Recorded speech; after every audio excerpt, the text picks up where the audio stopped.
Welcome back. You're still watching Morning at NTV with me, Sandra Twinobudio, and right now we do want to kickstart your day. If you just got up, we want to say good morning. If you're just joining us, we want to say good morning. Do remember the hashtag on our social media platforms is hashtag morning at NTV. Do send us your thoughts on every single thing you think we are talking about, and we would like to hear from you. But this morning, if you are a foodie like myself, we know that the COVID-19 has presented different challenges, and it has also posed a challenge to people in the sense that some are worried about either having food or having safe food. And this particular morning, we want to remind you that Uganda's laws have not been amended to match recent developments in agriculture and technology, such as the commencement of the production of genetically modified organisms.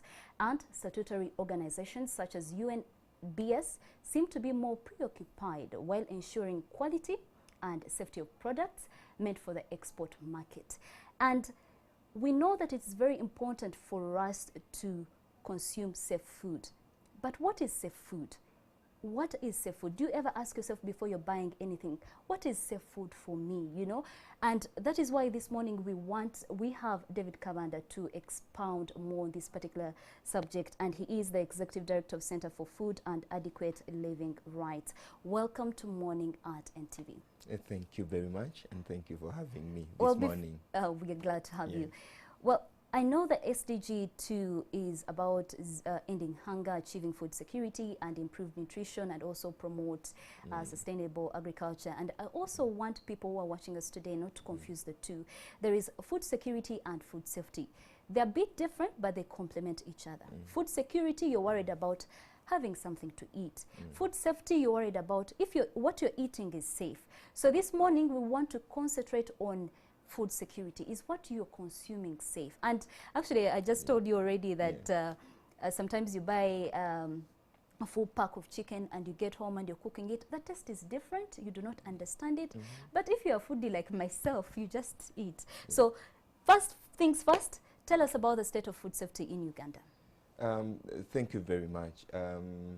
We now know that the Uganda Bureau of Standards has warned Ugandans that be very careful. 38% of the food we have currently in Uganda is contaminated.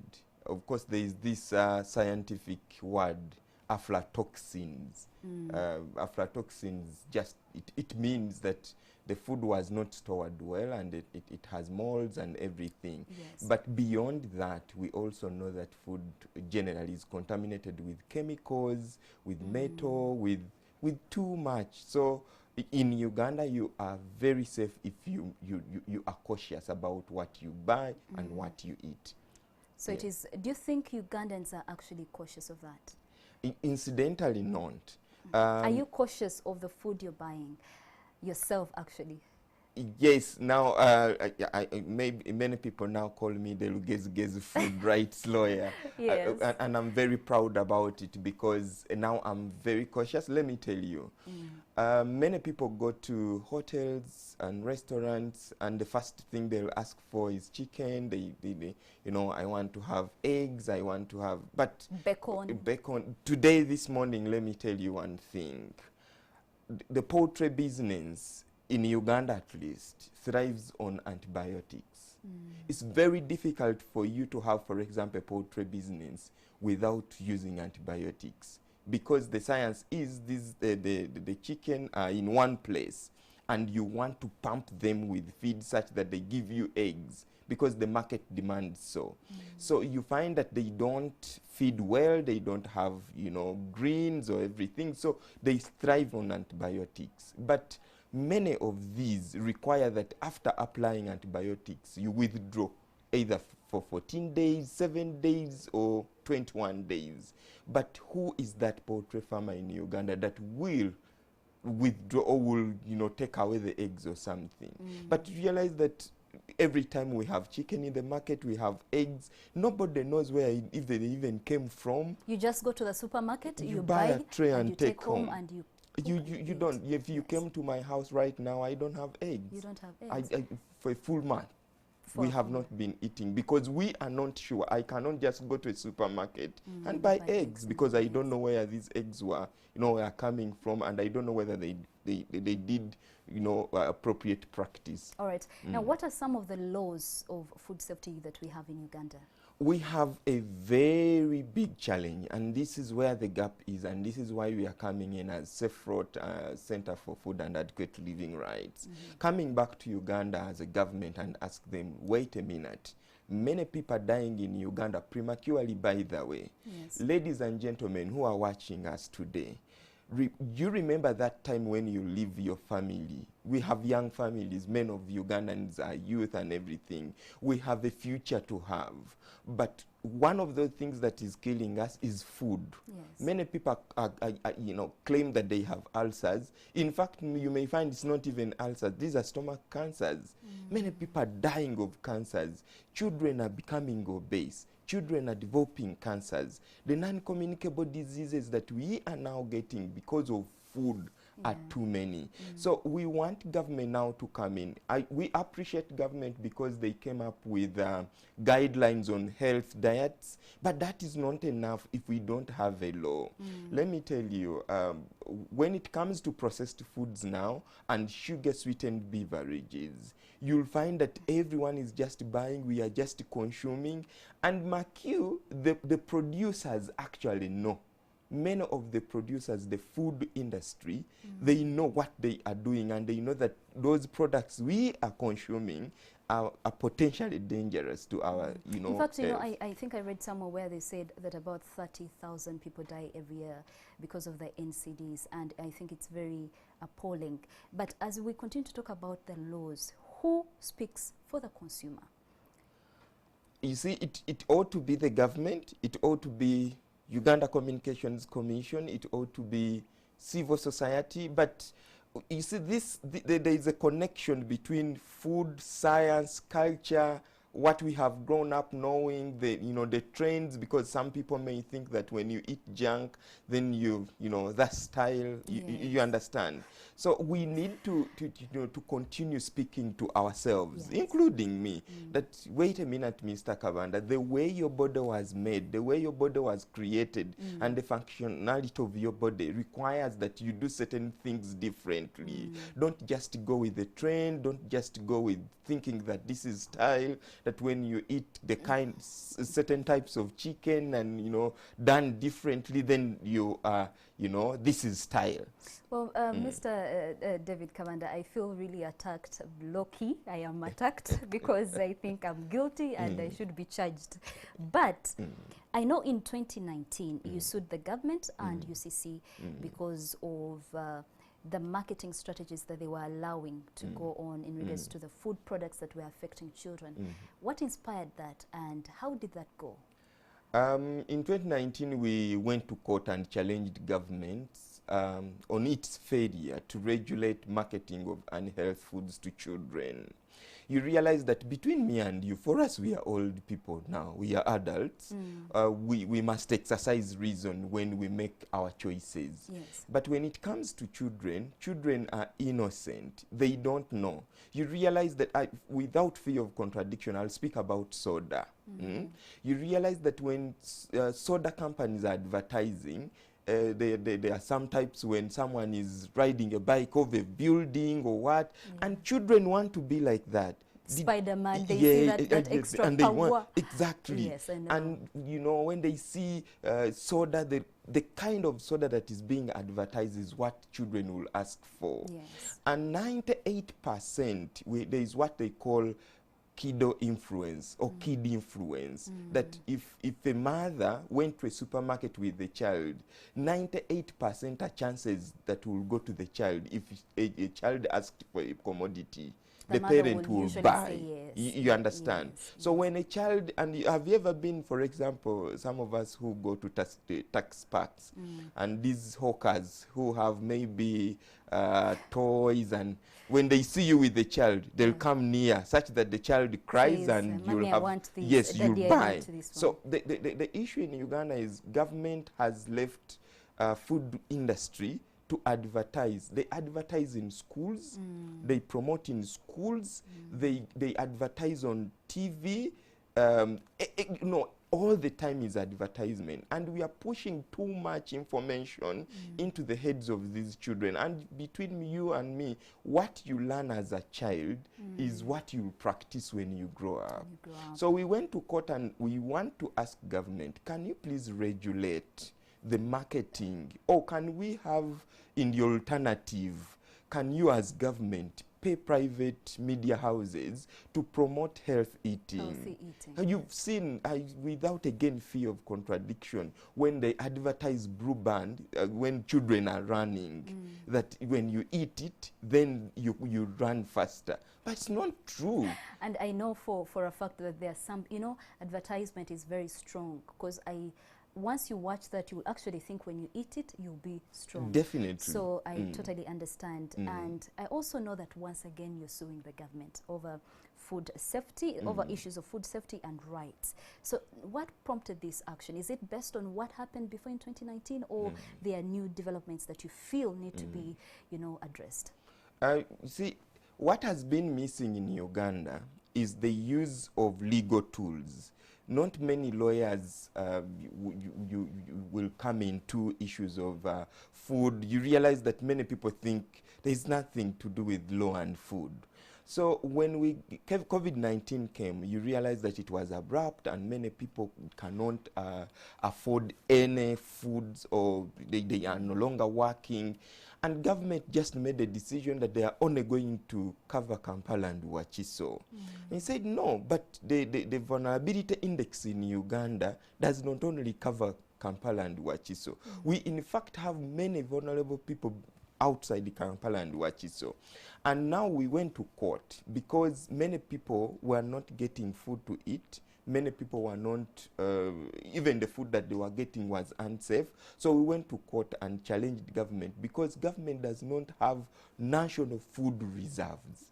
And we want to speak to the powers that be, that if you have national food reserves, many of these issues of food security, food safety will be solved, because the issues of food prices, let me tell you, many people in Uganda right now are starving.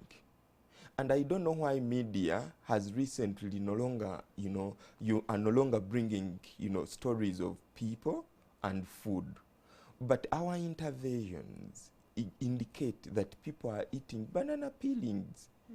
You a mother, you cannot afford food, you send your children on an open rubbish pit to pick banana peelings.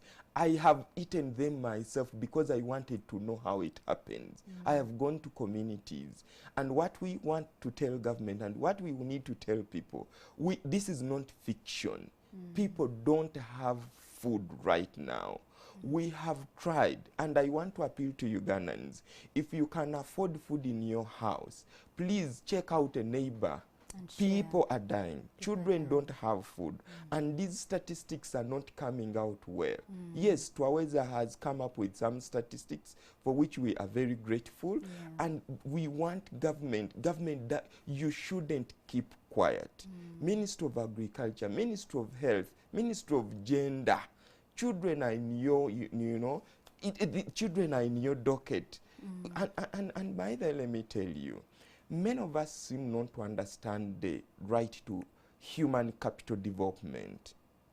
If children don't eat when they are young, you are sure that when they grow up, they will not serve themselves and they will not serve the country. Because our cognitive capacities are not developed. They start when we're young, but and what impacts them is food, the food that we eat.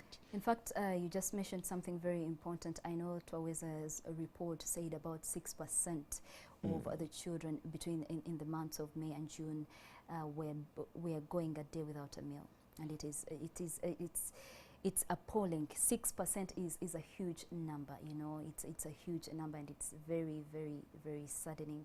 But also we know that this case went against you and you decided to appeal. Is that correct? Yes.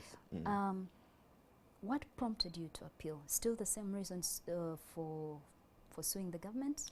You see, we have a legal principle in law that when a case is in court, you don't discuss it. You don't discuss the merits. But let me tell you what happened. This judge, if you read the judgment, you wonder whether maybe she didn't understand us. This is why we say the judge add in law and fact. She concluded that it is okay for government not to have food reserves. And this is a constitutional requirement. It is not a moral obligation on government, it is a legal obligation. That was number one. But number two, the judge indicated that World Food Program will give food to Uganda. I said, but since when did state obligation, was given to another UN body? So we appealed because this is bad law she's creating when we get such a judgment, and we want court to set aside her judgment, but also order government that government must, this is not like we are a wish list, no. Government must establish national food reserves. Government must come up with laws to regulate food. Let me tell you, not everyone can cook. Not everyone can grow their food. We will continue to depend on other players. But when I walk into a restaurant or a hotel to eat, I must be able to eat safe. You understand? It shouldn't be, we have local government, for example. All people who start businesses will be required to have a license. And then they stop at that because they know they'll get money from it and everything.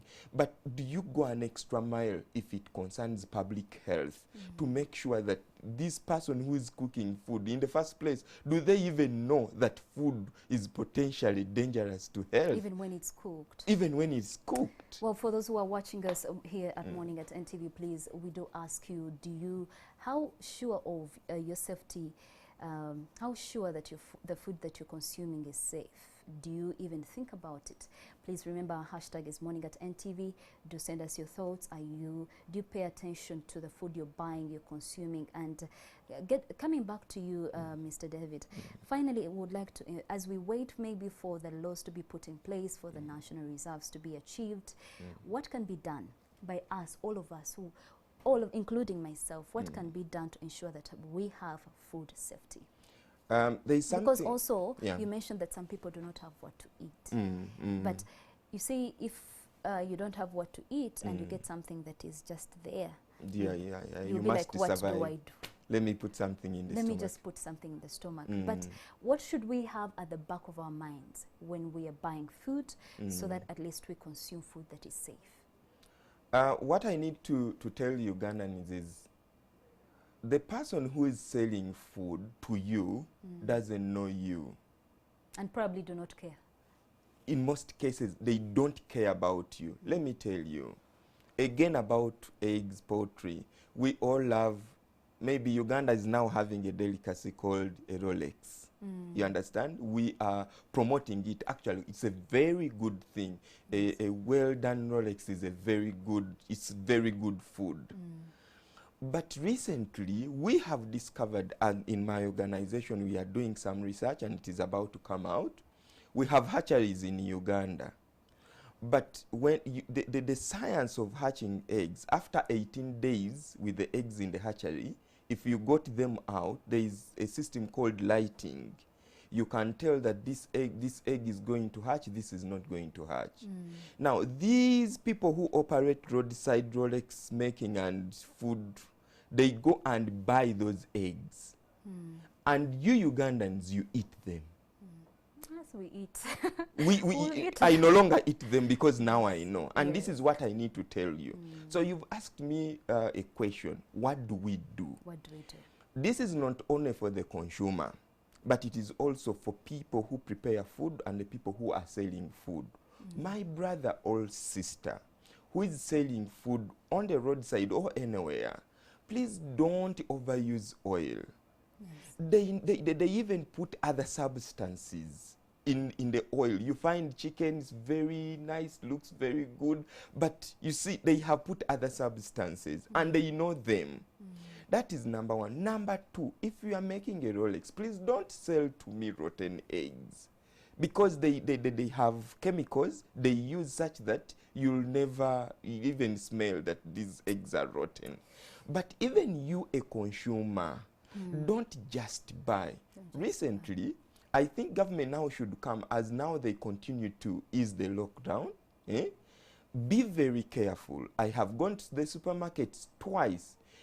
Even water gets contaminated. It gets expired.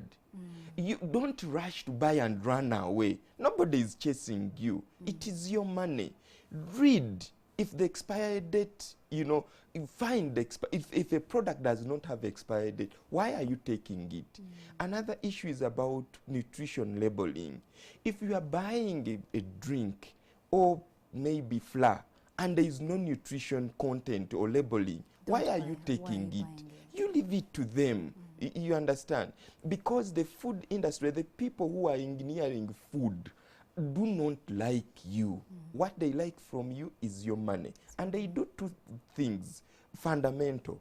They take away your money and eventually your life. And your life.